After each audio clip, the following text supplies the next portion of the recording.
Carlos Canales, muy buenas noches. Hola, muy buenas noches. ¿Es posible que civilizaciones antiguas ya conociesen los secretos del vuelo?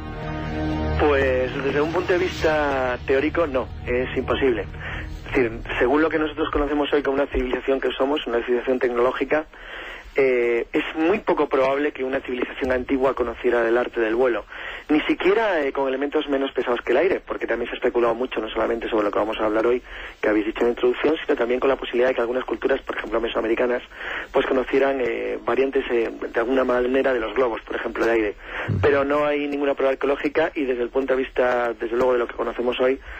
pues la posibilidad de que una civilización pretecnológica dominara el vuelo con máquinas más pesadas que el aire es teóricamente, bueno, en la práctica sería prácticamente imposible. Hablemos de vimanas, que es un término que se ha hecho ya muy popular, sobre todo por los amantes del misterio, carros celestes hindús. ¿Qué hay detrás de todo ello? Bueno, pues lo bueno de los vimanas es justamente que no hay eso, que no hay carros celestes en el sentido clásico de las leyendas. Todas las leyendas desde siempre, los héroes siempre, bueno, están muy vinculados al cielo, hay toda una profundos estudios de tipo antropológico de civilizaciones antiguas sobre lo que representan siempre los dioses celestes en las culturas de los tiempos, iba a decir, pretecnológicos. Pero en realidad lo que sorprende de las leyendas indias, que básicamente se condensan en las dos grandes epopeyas de Vedas, es decir, de los pueblos arios, el Ramayana y el Mahabharata, y en una serie de libros posteriores, que cuando digo posteriores quiere decir en cualquier caso anteriores a Jesucristo, que hablaron de las leyendas de los viejos dioses indios, es que a diferencia de lo que cuentan las leyendas clásicas, ellos no hablan de carros celestes, bolas de fuego, sino que están hablando de otra cosa, hablan claramente de máquinas, es decir, hablan de máquinas voladoras, de naves armadas, de naves parecidas a lo que hoy podríamos identificar como aviones, cazas o bombarderos. Entonces, esto, que obviamente desde siempre, no es una cosa nueva, llama la atención de los investigadores occidentales, pues lo cierto es que desde que los hermanos Wright hicieron volar un avión en 1903, pues mucho más. Hablamos pues de auténticas naves, no de pájaros, no de serpientes, naves con propulsión y con comunicaciones y armamento, dices. Sí, eso por mucho se quiere discutir. Bueno, los que están en contra absolutamente de la posibilidad de que esto crean que se trata de la leyenda y de una fantasía poco más o menos que desbocada, pues realmente conocen bastante poco de las culturas primitivas. Es decir, en contra de lo que se ha dicho muchas veces, es muy difícil que una cultura primitiva y además hay ejemplos muy buenos, por ejemplo en Nueva Guinea, por ejemplo todo lo que movió a través del culto cargo, la observación de aviones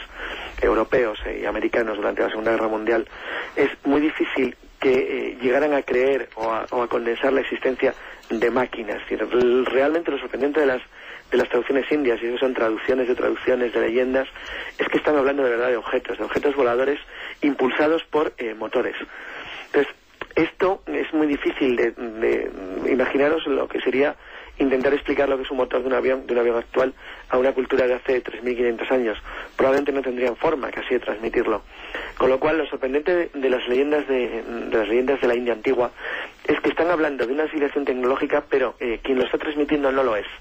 Si se basan pura y simplemente en una especie de contacto muy lejano de algo que aparentemente alguien había visto. Eso transmitido durante miles de años se degenera o se deteriora de tal manera que realmente, incluso la utilización de las palabras y la traducción correcta a los idiomas actuales,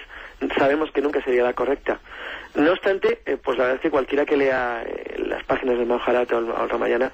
pues le llama mucho la atención la precisión con la que hablan de objetos voladores armados, es decir, con los cuales los dioses llevaban o libraban guerras en el aire. ¿De qué tipo de vimanas estaríamos hablando en cuanto a forma y demás, Carlos? Bueno, ahí es donde está el gran problema. Las leyendas indias clásicas nunca dicen nada de ello, pues entre otras cosas porque es imposible. La tradición india luego a lo largo de los siglos desarrolló una arquitectura de edificios que denominan así vimanas, que se supone que reproducían las naves de los antiguos dioses, principalmente la nave de Rama. Entonces, este tipo de construcciones supuestamente reproducían la forma que debían de haber tenido las naves de los antiguos dioses, lo cual obviamente es imposible en cualquier caso porque nunca podrían haberlo reflejado, y de hecho si alguien pretendiera volar con algo así, pues les resultaría totalmente imposible porque carece de cualquier tipo de forma aerodinámica y por supuesto no tendría ningún medio de impulsión. Sin embargo, lo que sí que es cierto es que hay algo que alteró profundamente la investigación sobre las naves voladoras en la antigua India, y es cuando en los años 20 del siglo pasado, del siglo XX, los investigadores de la todavía India británica empezaron a tomarse un poco más en serio las leyendas de sus antepasados, y algunos empezaron a esbozar la teoría de que probablemente detrás de todo este mundo mágico y maravilloso pues pudiera esconderse algo real de no sabemos qué origen. El hecho cierto es que el gran problema que ha habido, y aquí sí que es cierto que había una confusión que se ha trasladado a lo largo de los años, es que el más importante de los estudios de aeronáutica de la India antigua, el Vaimanika Sastra, o el Tratado de Aeronáutica, en realidad se basa en un libro revelado, con lo cual, como comprenderás y como comprenderán tus oyentes, pues, o nuestros oyentes, realmente eso ya es muy difícil de sostener como una prueba. No obstante, independientemente de que se tratara de un libro revelado o no, que es lo que es, al fin y al cabo, sí que es cierto que existen una serie de libros similares a lo que luego determinó el Vaimanika Sastra, que sí hablan con muchísima más precisión que el Ramayana o que el Mahabharata de la existencia de naves voladoras, a las que denominan, en este caso no las llaman Vimanas, sino que denominan astras. Sobre todo porque en estos textos, y aquí no estamos hablando de libros revelados, estamos hablando de leyendas transmitidas durante generaciones, no se está hablando de dioses que hacen vuelos, no sé, vuelos con carros de fuego por el espacio o por el cielo, sino que están hablando de auténticas naves que hacen vuelos espaciales. De hecho, en uno de los libros incluso se menciona un viaje de un astra a la luna. Este libro además es muy interesante porque forma parte de unos documentos encontrados en el Potala, en el Palacio del Dalai Lama, cuando los chinos ocuparon el Tíbet en el año 50. Sorprendidos por lo que ponía, porque al fin y al cabo está escrito en un sánscrito antiguo que los especialistas chinos no conocían muy bien, los enviaron a la India. Allí fueron analizados por una investigadora de la Universidad de Chandigarh, se llamaba Ruth Reina, que lo que hizo es, pues hacer una traducción fiable de lo que allí se reflejaba. Y lo que se reflejaba parecía ya tan absolutamente increíble que por lo menos una parte considerable de los científicos indios, y todavía hoy, o sea, aunque a alguno le pueda parecer la risa, empiezan a considerar muy seriamente que detrás de las leyendas indias había algún tipo de pozo de realidad. Es decir, que alguien, quizás no sabemos cómo, ni por qué, ni qué condiciones, o si no sabemos absolutamente nada, podía tal vez haber construido algún tipo de máquina capaz de volar hace miles de años. Esto no solamente lo consideran una elaboración teórica, sino que en los últimos años, hablo de los años 80 y 90, los investigadores de la India han avanzado muchísimo más en lo que podría ser el estudio de las posibles fuerzas o formas de impulsión de este tipo de naves, si es que de verdad alguna vez existieron. La verdad es que tantos estudios que se hicieron sobre el Vaimanika Sastra como los que en los años 50 y 60 se hicieron sobre los otros dos textos, más que libros, o realmente eran una especie de conjuntos de textos, que eran el Dona Parva y el Bhisma Parva, pues realmente lo que daban como resultado era la existencia de unas naves con una aerodinámica imposible, lo cual hizo pensar a los investigadores a partir de los años 60 que si tenían algún tipo de motores de impulsión tenían que alejarse completamente de lo que nosotros entendemos como las fuerzas, como las fuerzas de impulsión clásicas de un avión, porque no parecían encajar con nada, y de hecho la mayor parte de ellos presentaban una especie de aerodinámica imposible.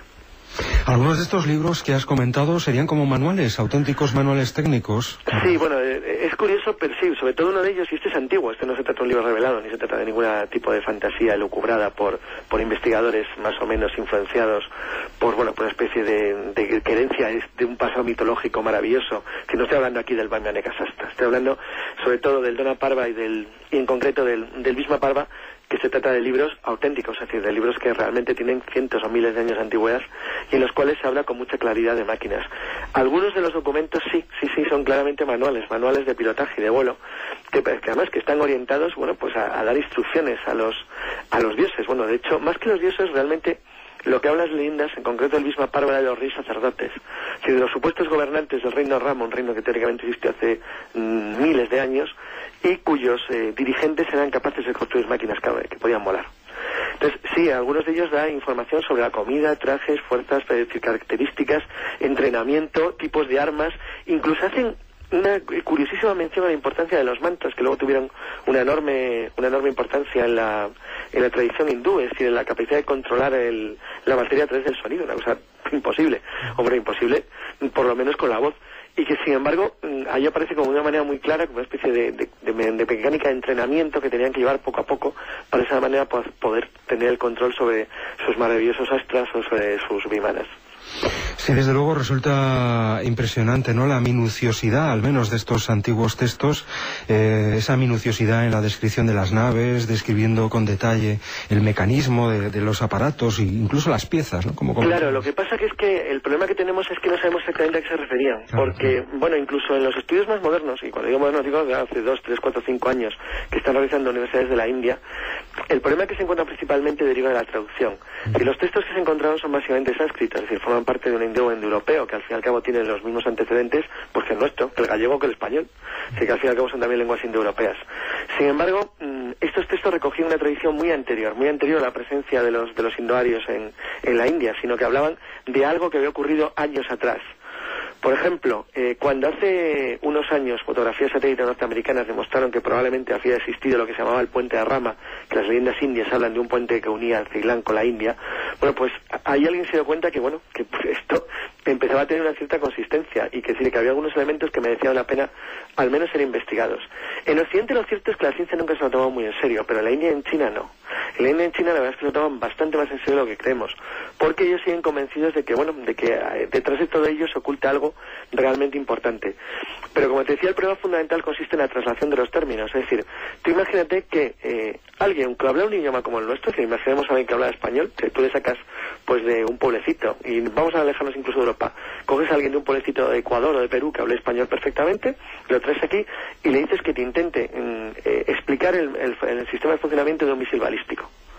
intercontinental. Pues bueno, pues sería muy complicado.